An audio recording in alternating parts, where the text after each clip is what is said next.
All right, so very good afternoon to all of you, our cherished viewers of Hot Issues, and welcome to another exciting and interesting edition of Hot Issues. So lots of things have been happening, particularly concerning the Ameri deal. There are many of you who've seen that report of the Philip Addison chaired committee that says, well, renegotiate the deal or abrogate the deal, but do not really understand what the problems are.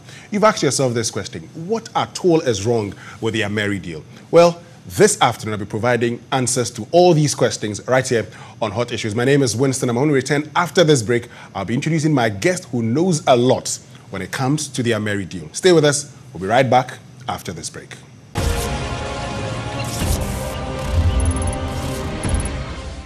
All right, so welcome back from that short break, and thanks for staying with us. This is Hot Issues on TV3, and I am Winston. Now, my guest for this afternoon is one man who's done a lot of research when it comes to the Ameri deal.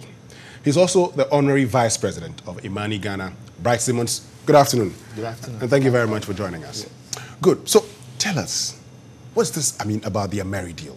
First, what's this whole deal about? Let's get the understanding of what the deal is, and then we find out what the issues are with the deal. So sometime around 2013, particularly leading into 2014, we had a power crisis in this country. We were not producing enough power.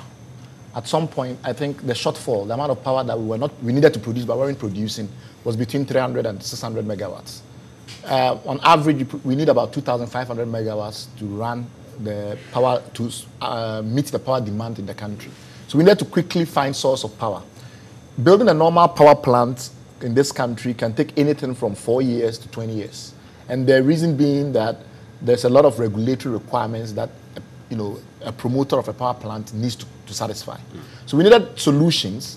The problem, though, is that rather than address the need quickly, once we decided that we needed quick term or short term and fast track solutions, we dilly-dallied until 2016 when we finally signed this deal with Ameri.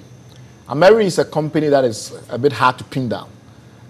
They describe themselves as an investment arm of a member of the royal family of the United Arab Emirates, one of the Dubai royal family, a member of the royal family of Dubai. And so far, there is no evidence of any track record of this company in relation to power development. They haven't done any power development. We can't find any evidence that they've done anything substantial in the power sector anywhere in the world.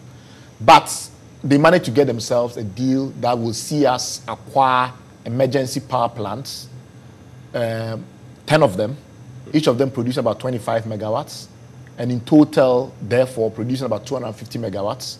That's about 10% of the power needs of this country. And for that work, we are required to pay them monthly installments until the total amount of $510 million has been paid.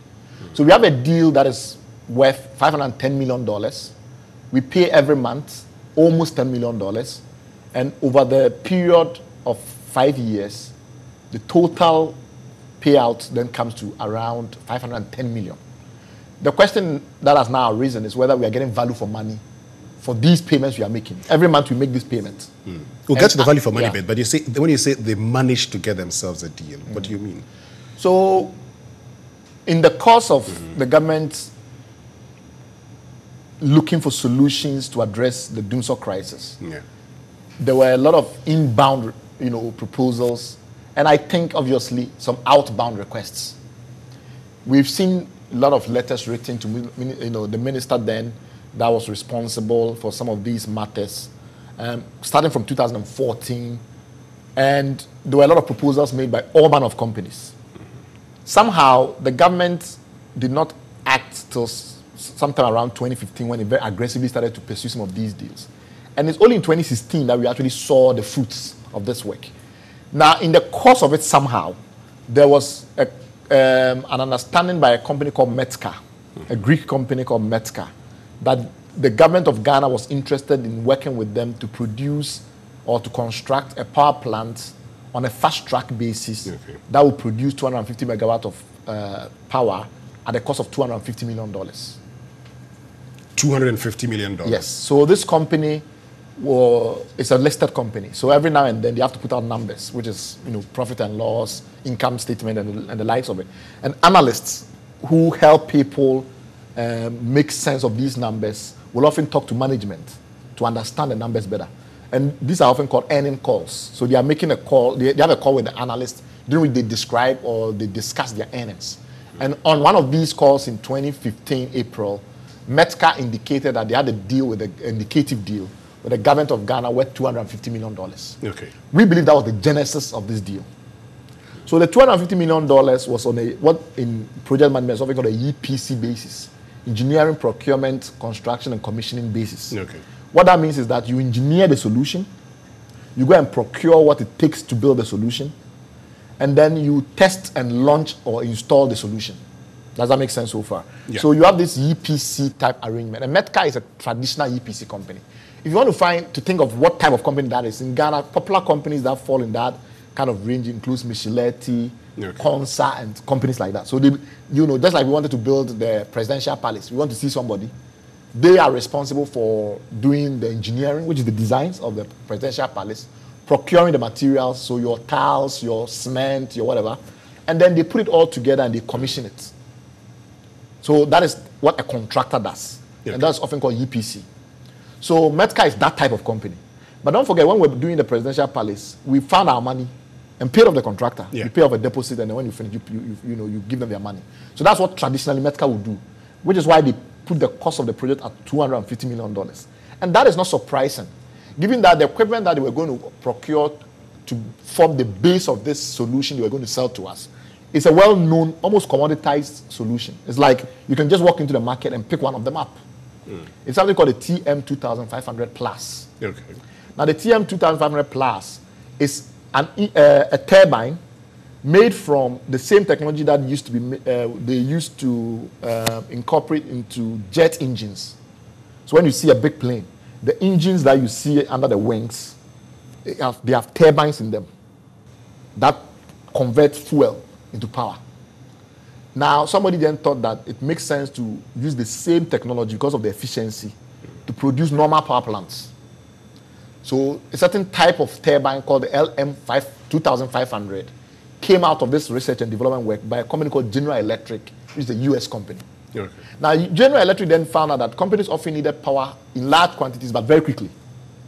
So they created a new application called the TM2500 Plus, which incorporates this type of engine, add some components, put them in you might think of them as a container, Okay. a weatherproof container. When they finish with that, what you have is almost a power plant. They put it on a trailer so it can be transported quickly. So you ship the container to Tema Harbour. That's an almost completed power plant. Almost completed power plant. It's in a container. It has a trailer. They will mount the trailer, put the container on it, and you can drive it from Takoradi to your location. Don't forget that typically if you are building a power plant, you are building it on site. So you get a piece of land, prepare the piece of land, and then you build. You build the structural forms and et cetera, and then you bring in the components. In this case, the power plant is more or less compact in the container, shipped to Ghana with a trailer mount so you can drive it to the location. And that is what is called the TM2500 Plus.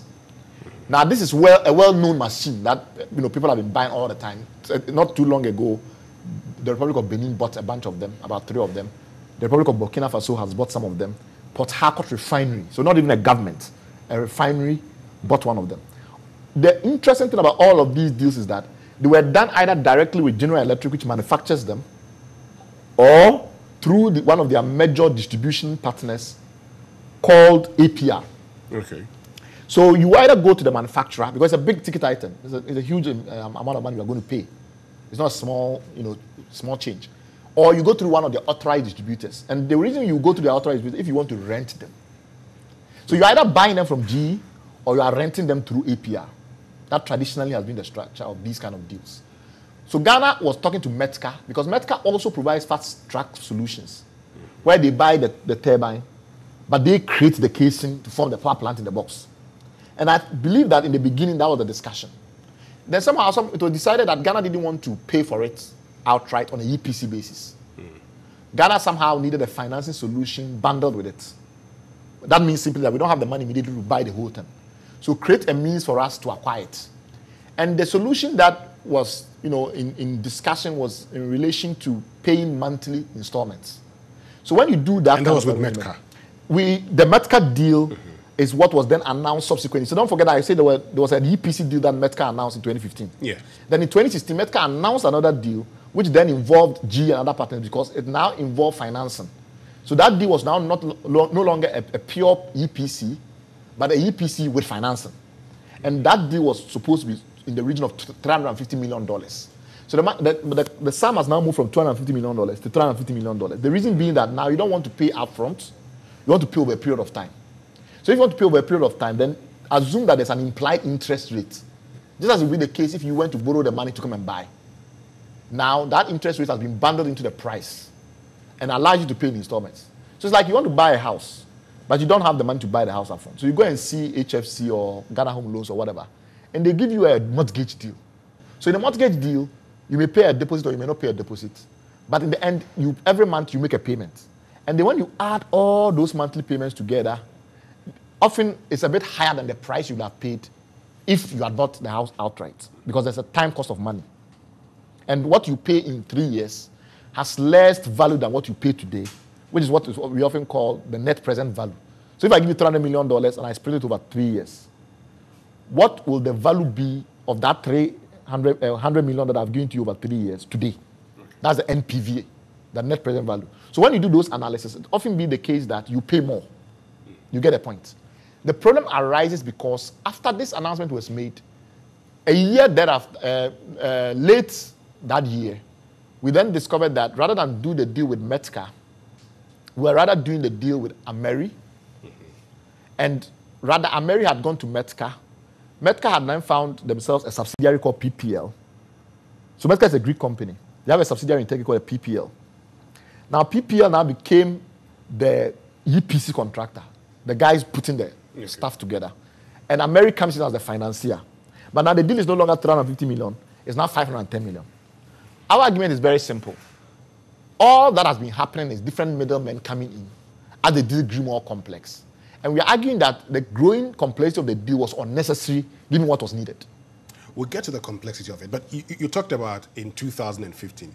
Around that same year, 2015, the government was also in talks with Ameri concerning an emergency power batch sort of. So where does the Metka Ameri, teaming up come in here? So Ameri and Metka have never done a project before from our investigation. It is entirely likely that Ameri facilitated the arrangement, or a third party facilitated the brokerage between Ameri and Metka. But the truth is that Metka on its own is a EPC contractor, so they can do all the physical work. They don't need anybody else.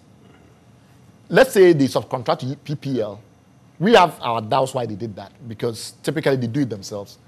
PPL is actually new, but it's owned by Metka. So let's assume it's the same company. They can do it for any project-related reason. Now, the question that arises is that if they had done it, we had left it at Metka, what would the deal have looked like? The deal would have simply been that we go and borrow money. We pay what we will typically have paid. If you want to look at an example of those kind of deals, we have a lot of them. We have concessional financing, which we've done in the case of the GDAP project, where we are trying to enhance the distribution system in Ghana. So we went to borrow almost $300 million, which is, and then we paid in total about 2% to get that deal. When you look at a deal like that, your total cost at the end of 5 years will be in the region of about $50 million. So a $300 million loan will be something like $350 million. So if you have done something like that on a concessionary basis, which means we have gone to the World Bank or the standard IFC or these kind of groups that borrow money on very reasonable terms, our total costs will have been something in the region of $260 million, $270 million. You get me what I'm saying? We're going to borrow money and just buy the plants, $220 million. Then we'll have spent some money getting somebody to put it together. We believe that could have been done for less than $2 million because, and I have to explain this very clearly. Go ahead. The power plant that we bought was not just a gas turbine. We bought a power plant in a box, which means that in addition to the gas turbine, the LM2500, you have other components which make it almost a complete power plant. And that is why it's now called the TM2500 Plus and not the engine or the generator or the turbine, which is the LM2500. So when you think of it as we basically bought a power plant. Instead that we bought them in modular units, 10 different power plants. and we are combining them to create. So there are some auxiliary works that would have to be done, and that would the auxiliary work that you have to done is what you use to connect to the grid. And secondly, you also have to set up such that the fuel intake will be possible.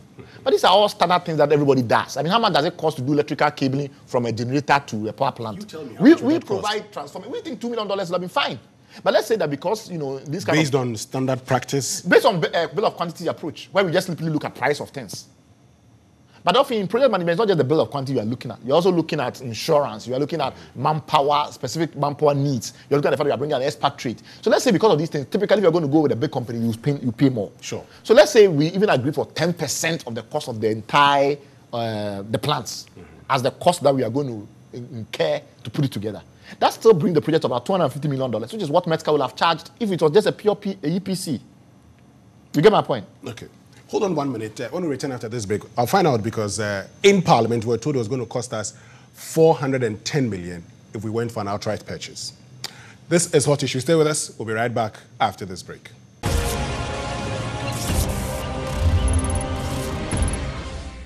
All right, so welcome back from that short break, and thanks for staying with us. This is Hot Issues, and my guest, Bright Simmons, Honorary Vice President of Imani. And we're talking about the Ameri deal. We're seeking answers to all the questions you've been asking. So, Bright, how come in Parliament we're told that was going to be $410 million if we went for an outright purchase? That's complete mindlessness. I don't know how you get to those kind of numbers. We know what type of machine it was. It's not as if somebody's saying that, this is something that somebody built on a custom basis. Yeah, but that's what went to Parliament. Well, it's almost like saying that I know how much a Samsung TV costs, and you say that some other amount. When you know it's a Samsung flat screen 16-inch, that's the situation we have now. We know exactly the brand of machine that was bought. It's a TM2500 Plus. Anybody at all listening to us can go and call any power supplier in the world and say, well, how much will I pay for a TM2500 Plus? Secondly, we know who the machine was bought from, because in the agreement, they were kind enough, maybe because of oversight, to put in the agreement that this is an APR machine. And APR is a company based in Jacksonville, Florida, that everybody knows. And APR sells this equipment and has a catalog. So if I say today, you have a big, let me give you an example. The refinery in Nigeria, they're not a government. It's a big refinery, Port Harcourt refinery. Yes, it's owned by the government, but it's not a government agency. They wanted to buy some of these big generators. They went there and bought 3. And the cost per unit and everything else is what we know it to be, which is that $22 million is what you pay for one. And that is when you are not buying in multiple, and therefore you are not negotiating. If you are buying in multiple and you have other factors involved, just like if you walk to Kingdom Station and you want to buy 3 workstations, you probably get it less than if you buy 1. So let's say they even pay the catalog price because for some reason they don't want to negotiate. And you bought 10 machines that cost $22 million. That's $220 million. You can't dice it anyhow because we know the brand. It's not a customs application. Number 2, we also know how they put it together because the blueprints and the schematics are in open. They are also in the agreement. What the additional work that was supposed to be done to make the power plant functional is also in the agreement because they needed to put it in the agreement. So Ameri is clearly indicated in the agreement as doing nothing more than putting the cabling to ensure that the thing can hook up to the transformer and then obviously into the grid. And also setting up the other components that come in the box. Just like when you buy an assembly unit. Okay. There are various components. One of them is the air intake, the fuel inlet, etc. Fire detection and control, the control module. The control module is that when the power plant is powering, you need a computer room where you can say, okay, we are producing at this voltage. Or, okay, we are producing at this level. This fuel level has come in, etc., etc., etc. All that come with the plant. And all the job you have to do is integrate them. And then do some tubing and valving so that it connects to the fuel system. Let's say a big tanker with fuel in it. And then the grid. So that kind of cost is well known. How much? We believe that you can have done it for not more than $5 million. It's literally no work. We have engineers in this country that do it all the time. But some of it, because you have to do commissioning on the machines and the rest, you need specialist labor because they have to understand the machines.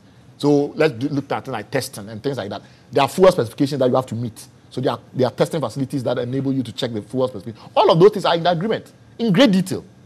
So there's no way you could have spent more than $250 million. I mean, we don't add cost to these things in the agreement. Sorry? There's no cost added to it in the agreement. No, the costs that are added to the agreement are implied in the final figures that you pay. But I'm arguing that you can do this on a bill of quantity basis where you say, there are people here that have built houses before. You know how much a tiles cost. Obviously, some people can negotiate better, etc. But there are ranges, there are benchmark prices. When you look at the cost of a typical cabling, the cost of fuel inlets and the rest of it, there's no justification in the world how come cables and labels and fuel inlets will cost you more than $5 million. There is no chance in hell of the equipment that was procured and installed costing $410 million, regardless of what anybody said to Parliament. How? Simply because we know the exact brand that they went to buy. It's almost like I telling you that I'm going to buy a 16-inch Dell laptop, and then for some reason, it cost me $410 when I know the thing is sold for at most retail outlets for $250. Of course, you can go and pay $450. But what is the catalog price? Typically, what is the recommended retail price? And what we've seen in most catalogs where the machine is being sold outright is that it does not cost more than $22 million per machine. And we bought 10. So that's $220 million. We also know that it has almost all the components required to, the full complement of components required to make it into a power plant. Mm-hmm. And we know that more so because General Electric, which made the machines, it's not the Ghanaian government that made the machines. Yeah. It's not Dr. Kwabena Donkor that made the machines. The people that made the machines tell us that within 3 days, that machine can be ready to run and produce power. What that tells you, if you built a house before and somebody tells you that, oh, this prefabricated house I'm bringing to you, within 3 days to 11 days, you can set up that house. If you have the least, let's say you have a brain, 5% of a brain, immediately tells that they don't have to do much. Because typically, if you take about a year, so if somebody is saying that within 3 to 11 days, this house will be ready. It gives you an indication of the amount of work required to convert the prefabricated components into a complete whole. The Ministry of Power says a lot of auxiliary work had to be done, and that took it to $350 million. And we are saying that balance of plant argument that they make is empty. Why? And it's empty because we know the specifications of the system. And we also know that because in the agreement, those specifications were reinforced. So it's not as if we are just talking about something external. In the agreement, of the annexes to the agreement, A to G, in Annex A, they give you indications of what type of machine it was. They tell you where they were getting it from so that there's no dispute. Mm. And then they give you additional specifications in terms of what the machine is likely to do, etc., etc. And the agreement also indicates the amount of work that is needed on the part of the contractor to get the machines going. When you add all of those things together, you get a very good indication of what kind of work and what kind of components or auxiliaries we are talking about here. Mm-hmm. That gives you an ability to then do a bill of quantity estimate to get an idea of the likely costs. Then you say, okay, even if you do that cost and you want to benchmark it against typical project costs of similar projects worldwide, you have an idea of what it costs to produce 1 megawatt power in capital terms, how much money you need to pay to put up a plant that can produce 1 megawatt. Then you multiply by 250. There's a World Energy Outlook database that gives you some of those numbers. Every way you do it, bill of quantities, project benchmarking, standard reference databases, you don't come to more than $250 million for the kind of plant we got. And let me give you another reason why that plant can't be too expensive. Go ahead. Don't forget that we are going to get more or less a power plant in a box. So it's not something that you go and sit down and put together completely in a customized way. Now, don't forget also that the engine that is at the heart of it, the LM2500, came out from research in building jet engines. Now, that means, therefore, that they have one advantage. You can turn them on very quickly. So if the power fluctuates, let's say you have a base load, power that is coming from Akosombo and the rest, and due to some reason, that power goes down. Typically, that's your base load. Let's say demand rises or the base load power goes down. You need to power up a complementary power plant to quickly produce energy to fill that gap. That's often what we call peak load management. Now, that peak load provision is what these type of fast-track solutions are best suited to provide. And for that reason, the plants also have a downside or disadvantages. One of those disadvantages is that they tend to need more maintenance. So sometimes for the whole year, you are spending maybe 40% of the time that the plant should be running doing maintenance. Really? They also have shorter lifespans. So for a typical jet-based, engine-based application, you are often thinking around 20 years instead of the normal 40 to 50 years that a standard plant like a Suna, Sodli, etc. will take. That, if you are a project manager, that tells you something. It tells you that the cost of operations is higher because you need to amortize the capital cost and add it to your other variable costs. So these plants are expensive to run. Because they are expensive to run, they should be too expensive to buy because one offsets the other. And in this case, the cost of operation, everything has been added. Is that not the more reason why it's at that price? So, they've talked about the operation and the maintenance. Mm-hmm. But the operation and the maintenance cost is addressed by the fact that a lot of it is downtime management. So you have servicing costs, and those servicing costs are literally built into the pro forma because of the fact that we know what kind of maintenance costs those are. And why is that? Because don't forget, the plant is not just sited like an orphan plant. It's been put into the Takoradi power station. So the facilities of the Takoradi power station should be enough to provide us with security, enough to provide us with sewage, etc., etc., etc. Now, the maintenance costs are something that we can benchmark against what we pay for maintaining other plants in the region. So when you add all those kind of benchmarking analysis, the combined effect of these benchmarking analysis lead you to the argument that we can't be spending too much to both build, operate, and maintain the plant. I get that point, because we have other plants that we are also spending on. And it's this benchmarking that leads us to suggest that if we had not... And with those plants, how much do we spend on? It depends on the plant. I mean, if you do have a simple cycle, you have a different maintenance schedule. If you have a combined cycle, depending on maintenance schedule. But you have a general percentage of plant for maintenance. Sure. And often it's around 10% as well. So we are saying that, look, if you just bought the plant, decided, and we could have maintained it ourselves. We didn't have the maintenance agreement from anybody else anyway. But even if you decide to outsource the maintenance and those kind of things and the rest of it, you still are coming around the region of $250 million for engineering, procurement, construction, and commissioning. Now, the only reason that you are paying a little bit more than the $250 million is because you're also looking at financing solution where you are not paying upfront, but you are paying in monthly installments. And we are saying that Metcash was willing, because we've seen a press release where they were willing to do that for $350 million. So that would have brought the total cost to around $350 million.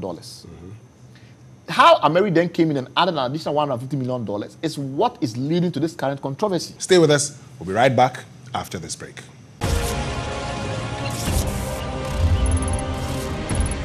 All right, so welcome back from that short break, and thanks for staying with us. This is Hot Issues, and my guest, Bright Simmons, Honorary Vice President of Imani. And we're talking about the Ameri deal. How do they get that $150 million into the agreement? Well, they're arguing that you have to take into account the financing costs. And we are saying that financing cost then is extremely expensive.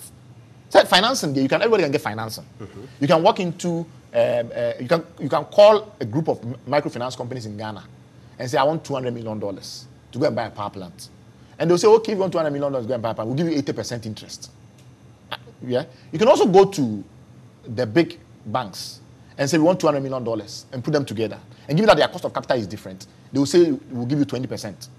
And then you can go to IFC or World Bank or whatever, and look for concessional financing, and they will say they'll give you 2%. So where you go and get your financing determines the cost of the financing. Yeah. Our argument is that the cost of financing in this case, implicated cost of financing, depending on how you compute it, is between 21% and 42%. Depends on how you do your compounding and those kind of things. But that kind of amount of interest on what is an implied loan or an implied supplier credit is monstrous. Because we have situations where banks in this country have loaned energy sector operators like ECG. Car Bank did an $80 million facility for ECG to buy smart meters. The total cost when you compute it properly, because you have to add a grace period and the rest of it, it's around 8.5%. In this case, there's no grace period, not even of a single month. We start paying every month as soon as the thing was installed. Now, when you compute all those factors, that we could have got something in the local market. Imagine that we were brought 10 local banks together and then collected this $200 million. And that interest had gone into the economy. Even at 8% that we were willing to accept for GCG, for just $80 million. Don't forget two things. The bigger the loan, the better the terms. The shorter the period you want to pay it over, the better the terms. We've borrowed at concessionary rates where we spend 2%, payment period of 20 years, 5 years grace period. Obviously, that was concessionary, so it's not what you get in the commercial market. But we've got commercial deals also where we are paying over a period of 10 years, interest rate of 7%, and a grace period of 2 years. Now you go and do one where you have zero grace period. You are paying over 5 years. And you are paying a huge sum of $200 million. That was a choice we made. And I'm saying that choice is not defensible in the face of what is in the market. So what did we do? We look at the benchmark of other deals in the sector. We look at about 20 deals that have been made in the energy sector. Ameri was twice more expensive in interest rate, 2.5 times more expensive in interest rate terms if you construct all of them as loans. Because these are structured in different ways. But let's assume that in all of them, they are loans and you are paying some interest. Ameri is 2.5 times more expensive than the next competitor. We've also looked at how much other power plants have cost us to construct. Ameri, every megawatt, we are paying $2 million per megawatt of power that comes from that plant in capital costs. When you compare it to Benin, they did a deal in Sefa where the cost per megawatt was about $350,000. Can you understand the $350,000? Exactly. Because it was structured as a lease, properly, which is what it should have been, because it's a short-term power arrangement. Why do a 20-year arrangement? Secondly, we've had instances where we built a whole power plant, combined cycle power plant, and the cost per megawatt has cost us $1.4 million per megawatt. Don't forget, this is going to last longer than this one. It's going to have lower maintenance than this one. That is why typically when you buy these ones, when you go to the World Energy Outlook database and you look for jet turbine type plants, you have per megawatt cost of around $500,000 compared to $1 million for most combined cycle or what you might call conventional thermal plants. You have in a situation where because the plant has disadvantages, this type of technology has disadvantages, the cost per